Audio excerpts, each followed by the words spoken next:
গাজায় বোমা পড়ছে, ইরানে হামলা হচ্ছে, ভাবছেন যুদ্ধ তো 5,000 কিলোমিটার দূরে। কিন্তু জানেন কি, এই যুদ্ধের আগুন আপনার বেডরুম থেকে রান্নাঘর পর্যন্ত পৌঁছে গেছে। নড়াইল থেকে ঢাকা পেট্রোল পাম্পের এই দীর্ঘ লাইন তো কেবল শুরু। আসল বিপদ তেল নয়, আসল বিপদ আপনার আমার পকেট আর আপনার আমার পরিবারের ভবিষ্যৎ। কেন ইরান যুদ্ধ বাংলাদেশের জন্য একটি ইকোনমিক টাইম বোমা? চলুন আজ সে বিষয় নিয়ে কথা বলি।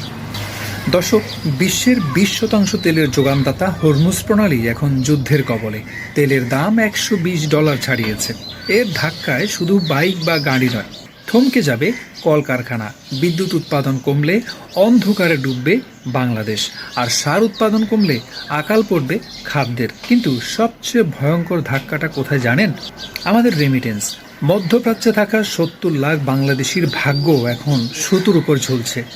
সৌদি আরবের ভিশন 2030 বা 2034-এর বিশ্বকাপের মেগা প্রজেক্টগুলো যদি যুদ্ধের কারণে বন্ধ হয়ে যায়, তবে 36 লাখ মানুষ চাকরি হারিয়ে দেশে ফিরতে বাধ্য হবে। কুমিল্লা থেকে নোয়াখালী প্রতিটি গ্রামের অর্থনীতি ভেঙে পড়বে তাসের ঘরের মতো। বিশ্বব্যাংক বলছে এই যুদ্ধের প্রভাবে বাংলাদেশের নতুন করে 12 লাখ মানুষ চরম দারিদ্র্যসীমার নিচে চলে যাবে।